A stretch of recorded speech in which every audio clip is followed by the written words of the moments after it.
Assalamualaikum warahmatullahi wabarakatuh. Nama saya Hurmah, mahasiswa Pasca Sarjana Unwahas Semarang. Nomor NIM 20 2011 kelas B DPC PKB Kabupaten Brebes.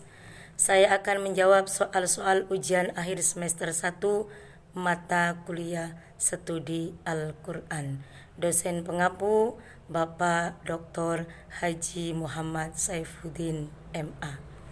Pertanyaan yang pertama, apakah Al-Quran yang kita baca dan kita dengar merupakan kalam Allah yang qadim? Jawabnya ya, Al-Quran yang kita baca dan yang kita dengar adalah kalam Allah yang qadim, karena terjaga kemurniannya, baik hurufnya, lafadznya maupun maknanya. Darinya bermula dan kepadanya kembali. Allah berbicara dengannya, lalu didengar oleh malaikat Jibril alaihissalam, kemudian dia menurunkannya kepada Nabi Muhammad sallallahu alaihi wasallam. Sebagaimana yang tercantum dalam surat Al-Waqi'ah ayat 77 sampai 80. A'udzu billahi minasyaitonir rajim. Innahu laqur'anun karim fi kitabim maknun la yamassuhu illal mutahharun tanzilu mir rabbil alamin. Sesungguhnya dia adalah Al-Quran yang mulia, pada kitab yang terpelihara, Lauhil Mahfud, tidak menyentuhnya kecuali orang-orang yang disucikan, diturunkan dari Rabbul Alamin. Pertanyaan yang kedua, apakah Nabi dan Rasul juga mendapatkan ilham? Jelaskan dengan dalil. Nabi dan Rasul juga mendapatkan ilham. Ilham bagi para nabi dan rasul adalah wahyu, sebagaimana yang disebutkan dalam Al-Quran surat Asy-Syura ayat 51 yang berbunyi, A'udzu billahi minasyaitonir rajim, wa ma kana li basyarin ayyukallimahullahu illa wahyan aw min wara'i hijabin aw yursila rasulan fayuhiya bi idni ma yasha innahu aliyyun hakim.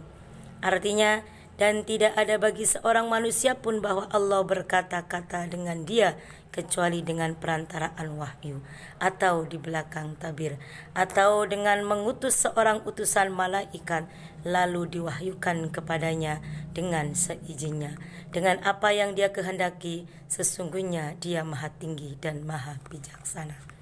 Pertanyaan yang ketiga, mengapa Al-Quran yang kita baca disusun tidak berdasarkan urutan turunnya? Jelaskan dengan dalil.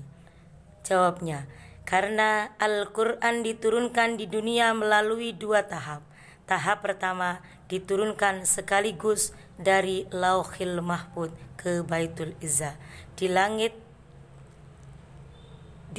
dunia sebagaimana susunan yang telah ditetapkan oleh Allah Subhanahu wa taala. Tahap kedua diturunkan dari langit dunia kepada Rasulullah sallallahu alaihi wasallam secara berangsur-angsur sesuai dengan sebab kejadiannya, sebagaimana tertuang dalam surat Al-Isra ayat 106. A'udzu billahi minasyaitonir rajim. Bismillahirrahmanirrahim. Wa qur'anan faraqnahu litaqra'ahu 'alan nasi 'ala muksin wa nazzalnahu tanzila. Artinya, dan Al-Quran kami turunkan secara berangsur-angsur agar engkau Muhammad membacakannya kepada manusia perlahan-lahan, dan kami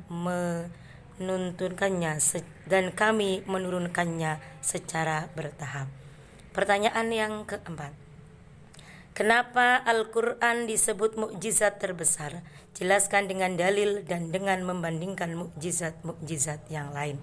Jawabnya, 1.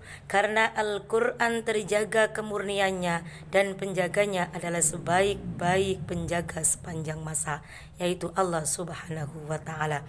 Sebagaimana tertuang dalam surat Al-Hijr ayat 9. A'udzu billahi minasyaitonir rajim. Bismillahirrahmanirrahim.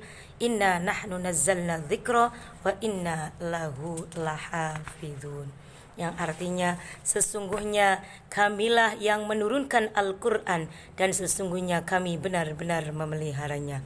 Yang kedua, karena Al-Quran merupakan mukjizat ruhaniyah yang bersifat rasional dan universal serta abadi, yakni berlaku untuk semua umat manusia sampai akhir zaman.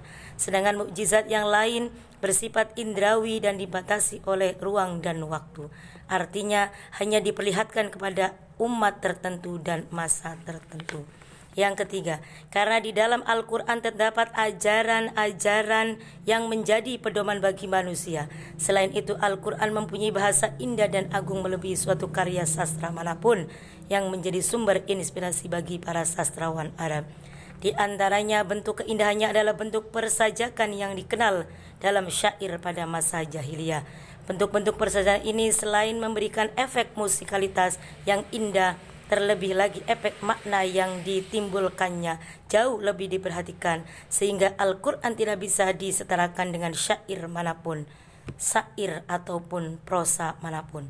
Karena Al-Quran bukanlah kisah sastra, sebagaimana yang tertuang dalam surat Al-Isra ayat 88. A'udzu billahi minasyaitonir rajim. Kulla in ijtama'atil insu wal jinnu ala ayyatu bimithli hadal qur'ani la ya'tuna bimithli walau kana ba'duhum li ba'din dhaghira. Artinya, katakanlah sesungguhnya jika manusia dan jin berkumpul untuk membuat yang serupa dengan Al-Quran ini, maka tidak akan dapat membuat yang serupa dengannya sekalipun mereka saling membantu satu sama lain. Pertanyaan yang kelima, bagaimana hukum membaca Al-Quran dengan tajwid? Jelaskan dengan dalil. Hukum membaca Al-Quran secara tajwid hukumnya wajib bagi setiap orang yang hendak membaca Al-Quran. Pembacanya akan mendapat pahala jika bertajwid dan akan mendapat siksa jika tidak bertajwid.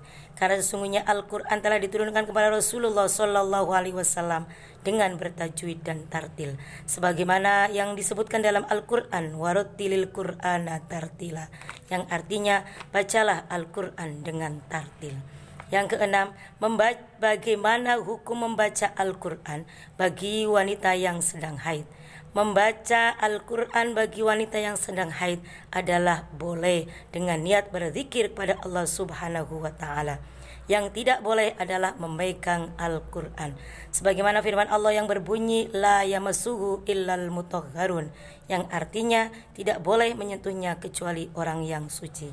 Pertanyaan yang ketujuh, bagaimana tafsir Al-Quran surat Al-Fatihah ayat yang ketujuh yang berbunyi Bismillahirrahmanirrahim siratal ladzina an'amta alaihim ghairil maghdubi alaihim waladdallin, yang artinya yaitu jalan orang-orang yang telah engkau beri nikmat kepada mereka, bukan jalan yang engkau murkai dan bukan pula jalan mereka yang sesat.